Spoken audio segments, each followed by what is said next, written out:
I am Dino Cazares from the group Fear Factory, and you're watching me on Metalshop TV.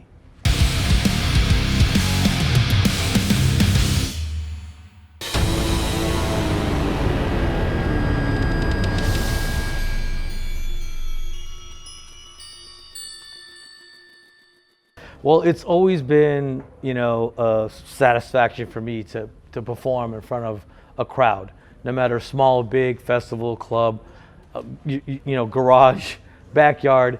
It's kind of where we started, in the backyard in East LA and Los Angeles, California. We're excited to be here, of course, and we're actually playing after Gojira, so I don't know if that's actually headlining, but we are the last band on the main stage, so it is what it is. It doesn't matter. We're gonna fucking kill it, and it's gonna be great.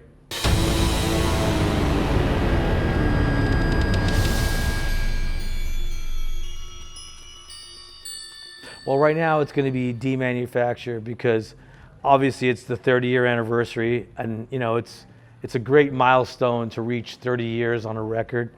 I'm very happy with my career and that I'm here now. Fear Factory, Demanufacture was the record that opened the doors for us. The first European tour that we did on that record, we were opening it up for Ozzy Osbourne in 1995. We played a lot of stadiums across Europe, and we just fell in love with Europe. We got to see more of Europe. We actually came here the first time in 1993, but 1995 was a special year because we knew that Demanufacture was a breakthrough record, not just in our careers, but also in musical styles and a genre. We obviously paired aggression with melody, melodic vocals, heavy vocals, syncopated guitars with kick drums. And it was kind of a whole new thing for a lot of people. And we're very, very, very proud of that record. And I'm glad that we can still continue to play that record, and new generations of kids are getting into it. And we're just very happy and excited to be able to do it now again.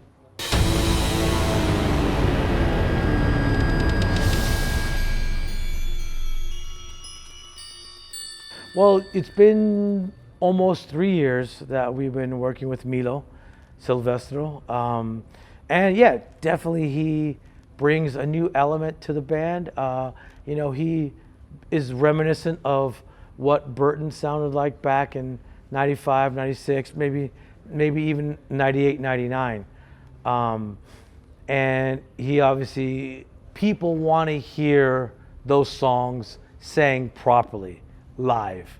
And Milo definitely delivers every night.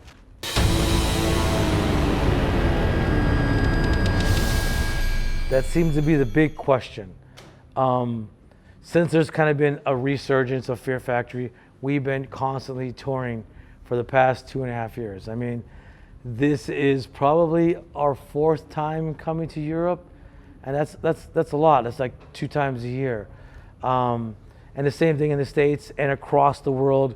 We've already been to South America 2 times. We've been to Australia twice, and we just nonstop, going to China and Indonesia and places like that. So between all that time, we've been working on a new record, and we are in the mixing stages now of the new record. And we want to get a single out by the end of the year, and then have a new record out by next year.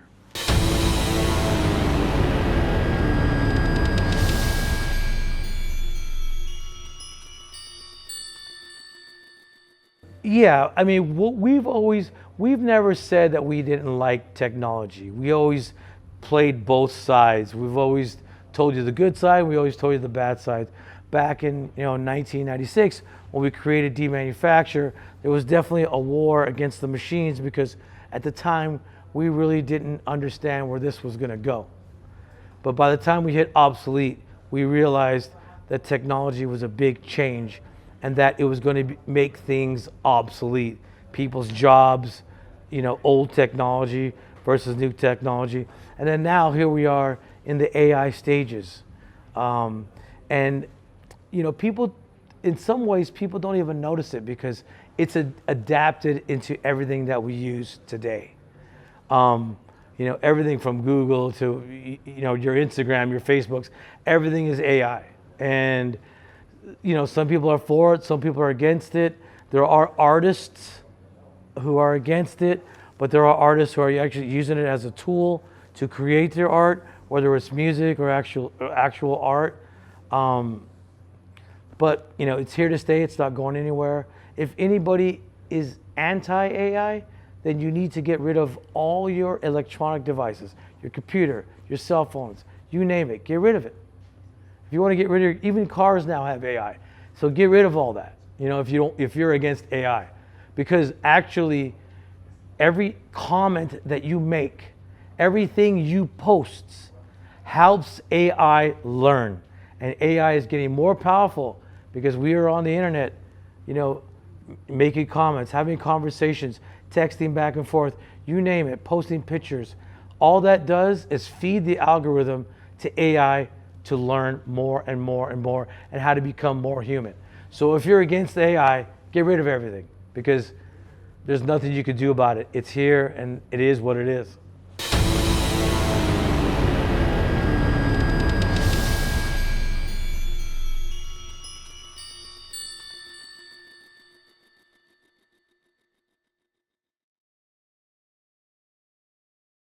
It's not now our biggest, it's been our biggest single for a while. I think it's just one of those songs that was able to cross over into other people who didn't just like metal or like the more aggressive side of Fear Factory. You know, music is about taking chances. And if you're afraid to take chances, then you're never going to progress.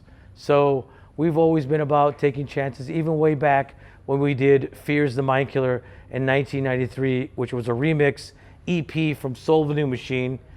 You know, that was taking a bold chance. And again, you know, we've always liked experimenting and stuff like that. And I'm very proud of a song like Linchpin. And I think that it just crossed over into other genres that people liked. And so that's why the song became very big.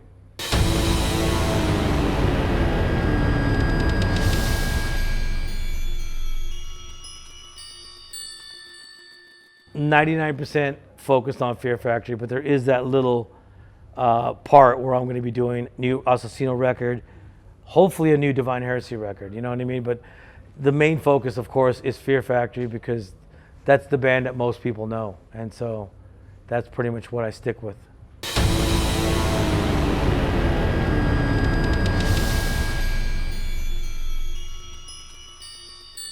Well, I could tell you about our first concert of Fear Factory. So Fear Factory, our first concert was actually a backyard party.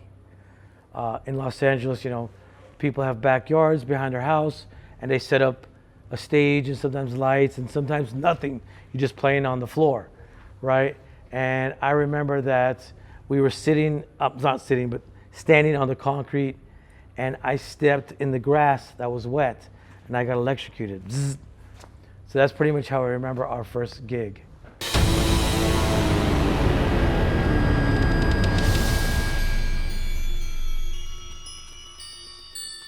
Oh my God, that's a hard question. Before and during Fear Factory, I used to work at a hotel. And I used to be a front desk clerk, and then I became a maintenance man. So yeah, I was the guy fixing toilets, fixing air conditioners, fixing door locks, you know, everything that a hotel requires you to fix, I was that guy. And I actually kind of liked it because you meet new people all the time. I also worked in a record store on Hollywood Boulevard, and the address was 6666 Hollywood Boulevard. I used to work at a place called the Rock Shop, and I used to sell music, you know, CDs, cassettes, vinyls, t-shirts, all that stuff. And I enjoyed that as well too. So I don't know. I mean, there'd be a few different things that I could be doing. I'm really into sneakers. I'm really into RC cars. So I'm into a lot of stuff.